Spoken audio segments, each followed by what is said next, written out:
All right, let's cut through all the noise around investing. Forget all the complicated jargon and those get-rich-quick schemes.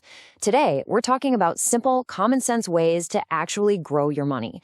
Because the big secret, successful investing isn't rocket science. It's just common sense. So let me start by asking you a question that might sound a little strange at first. You're saving money, you're doing the responsible thing, but could that cash sitting in your savings account actually be losing you money? Well, the short answer is, yeah, it probably is. Let's talk about why. And the culprit is this sneaky little thing called inflation. You've seen it, right? The price of your morning coffee, a tank of gas, your grocery bill, it all just seems to creep up year after year. That's inflation. It's this silent force that slowly eats away at the value of your dollar, meaning that $100 today buys you less than it did last year. And that is the perfect place to start.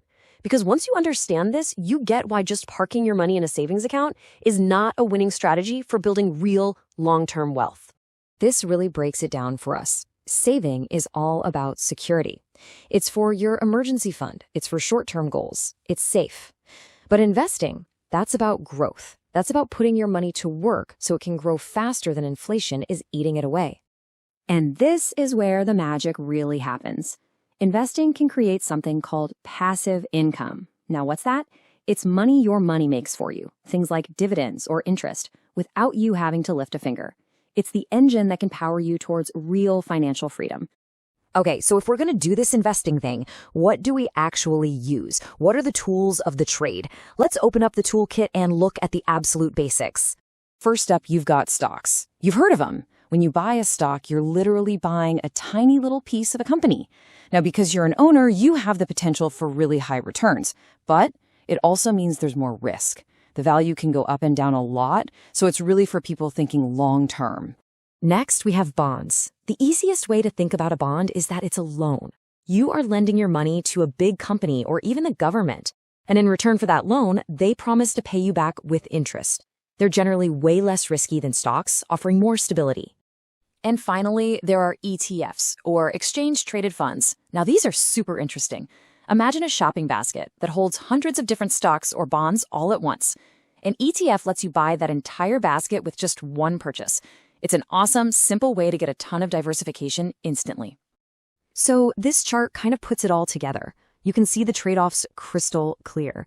Stocks are your growth engine, high risk, high potential reward. Bonds are your anchor, low risk, giving you stability. And ETFs are your all-in-one solution for diversification. There's no single best one. It's all about what you're trying to achieve. Okay, so we've got the tools. Now, how do we actually use them? Well, it all comes down to 3 simple golden rules. This is your game plan. Now, think of this like you're planting a forest, not a garden. First, you plant for the long term. You don't dig up the saplings every week to see if they're growing, right? You let them be. Second, you keep costs low. You protect your trees from all the little pests. Those are the high fees that will eat away at your growth.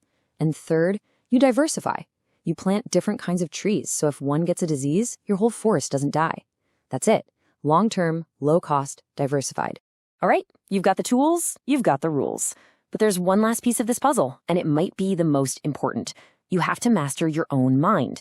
Because, the biggest risk in investing is often the person staring back at you in the mirror. And the first big trap is this idea of timing the market. This is where people try to perfectly predict the market's every move. Buy at the absolute bottom and sell at the absolute top. It sounds amazing, but in reality, it's a fool's errand. So why is this such a bad idea? Well, for one, nobody has a crystal ball. It's pretty much impossible to do consistently. Second, all that jumping in and out of the market gets expensive. Every trade costs you money and fees. And finally, it turns investing into a high-stress, emotional game, which almost always leads to bad decisions. Okay, trap number 2 is what we call chasing returns. This is when you see some stock or fund that's just gone through the roof and you feel that fear of missing out, so you jump on the bandwagon hoping to ride the wave. The problem here is that you're looking in the rear-view mirror. Past performance doesn't tell you anything about the future.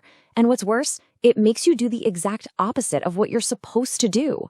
Instead of buying low and selling high, you end up buying high right after an asset has gotten expensive. And the last trap is a really powerful one that's just wired into our human brains: loss aversion. Here's what it means. Studies show that the pain of losing $100 feels twice as bad as the pleasure of gaining $100. We are hardwired to hate losing. And this fear makes us do some really irrational things as investors. It causes us to hold on to our losing investments for way too long, just praying they'll come back. And it makes us sell our winners way too early because we're scared our profits are going to vanish. It completely violates that classic rule, cut your losses and let your winners run. Okay, I know that was a lot to take in. We went through why you need to invest, what tools to use, and maybe most importantly, what not to do. So let's boil it all down to the things you absolutely have to remember. So here's what you really need to walk away with. First, just start. Seriously, don't overthink it. It's the best weapon you have against inflation.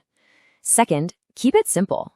Remember the forest. Think long-term, keep costs low, and diversify. And finally, master your mindset. Your own behavior matters more than anything. Patience really is your superpower here. So, we'll leave you with this one thought. You now have the common sense playbook for investing successfully. The only question left is, what's the first small step you can take right now, today, to put it all into action? Thanks for joining us.